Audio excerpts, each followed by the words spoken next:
ایک فوجی تھے پنڈی میں، انہوں نے سوال کیا، اہل سنت سے تھے کہ آپ شیعہ حضرت علی سے اتنا محبت کیوں کرتے ہیں؟ ہر مجلس میں علی کے قصے، علی کی بہادری۔ میں نے کہا فوجی ہو، میں فوجیوں والی مثال دوں گا، عقل اللہ نے آپ کو بھی دی ہے، مجھے بھی دی ہے۔ میں نے کہا بارڈر پہ 5-6 فوجی ہوں، دشمن حملہ کرے، 3-4 بھاگ جائیں، ایک وہاں ڈٹا رہے، لڑتا رہے، اس سے محبت کرو گے یا نہیں؟ کہ یہ کیسی باتیں، دنیا کی کوئی بھی فوج ہو وہ ڈٹ کے لڑنے والے سے کیا کرتی ہے؟ محبت کرتی ہے، نشان حیدر بھی دیتی ہے۔ میں نے کہا جواب خود بھی دے رہے ہو، پھر بھی پوچھ رہے ہو کہ ہم علی سے محبت کیوں کرتے ہیں؟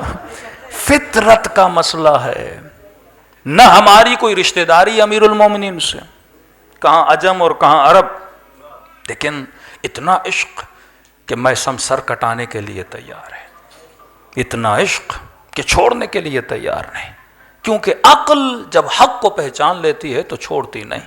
تو خلاصہ ایک جملہ اور ربط مصیبت، میرے عزیز امیر المومنین فرماتے ہیں اگر تمہارا انتخاب اچھا ہے، انتخاب عقل کی بنیاد پہ ہونا چاہیے، شہوت کی بنیاد پہ نہیں، لالچ کی بنیاد پہ نہیں، شہرت کی بنیاد پہ نہیں، طاقت کی بنیاد پہ نہیں۔ جنہوں نے حسین ابن علی کو اس لیے چنا تھا کہ حسین کو حکومت ملے گی، آدھے راستے میں چھوڑ کے چلے گئے۔ جنہوں نے علی کو اس لیے چنا تھا کہ علی حاکم بنیں گے، لہٰذا علی ہمیں 4 گورنریاں دے دیں گے، اور جب مولا نے نہیں دی تو جنگ جمل کو کھڑا کر دیا۔ جنہوں نے اہل بیت کو اس لیے چنا کہ شاید علی سے مال و منال ملے گا، لالچ کی بنیاد پہ انتخاب کیا۔ فرمایا جو شادیاں حسن کی بنیاد پہ ہوتی ہیں، یہاں حسن گیا، یہاں محبت چلی گئی۔ جو دوستیاں مال کی بنیاد پہ ہوتی ہیں، یہاں مال گیا تو محبت چلی گئی۔ جو دوستیاں اقتدار کی بنیاد پہ ہوتی ہیں، جہاں اقتدار گیا وہاں آپ کو پتا ہے کہ سیاسی منظرنامے میں کیا ہوتا ہے۔ فرمایا انتخاب ہونا چاہیے کس بنیاد پر؟ عقل کی بنیاد پر۔ اگر عقل کی بنیاد پہ شادی کرو، عقل کی بنیاد پہ نوکری کرو، عقل کی بنیاد پر اپنے امام کا انتخاب کرو، عقل کی بنیاد پر دوستوں کا انتخاب کرو، تو زندگی سکون سے گزرے گی، اور میں سمجھتا تمار جیسی زندگی گزرے گی۔ امام نے چراغ کو بجھا دیا اور فرمایا جسے جانا ہے چلا جائے، اور جب چراغ جلا تو دوست بیٹھے ہوئے تھے، رفیق بیٹھے ہوئے تھے۔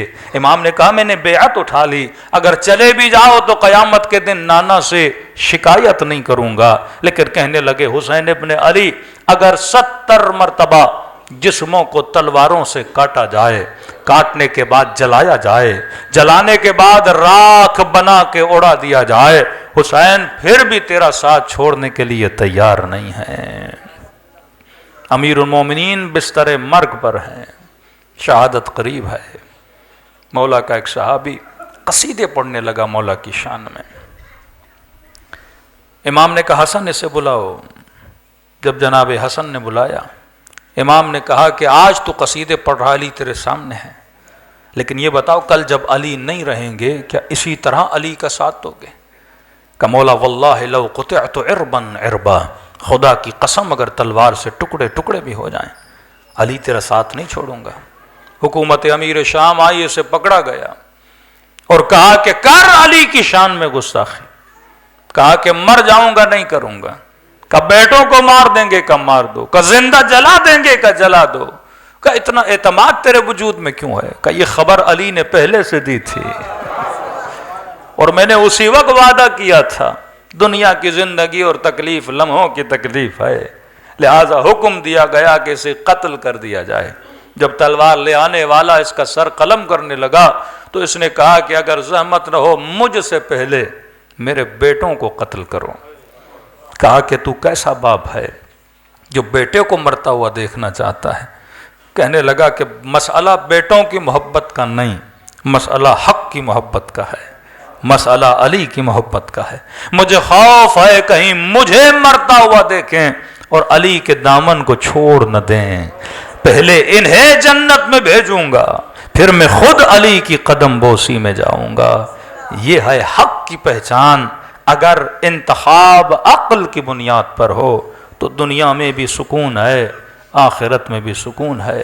فرمائشیو ایک بات یاد رکھنا، اے اہل بیت کے چاہنے والوں ایک بات یاد رکھنا کہ اہل بیت سخی بھی ہیں، اہل بیت کریم بھی ہیں۔ سخی وہ جو مانگنے پہ عطا کرے، کریم وہ جو نہ مانگنے پر عطا کرے۔ یہ کرم خدا ہے کہ آج مجلس حسین میں موجود ہو۔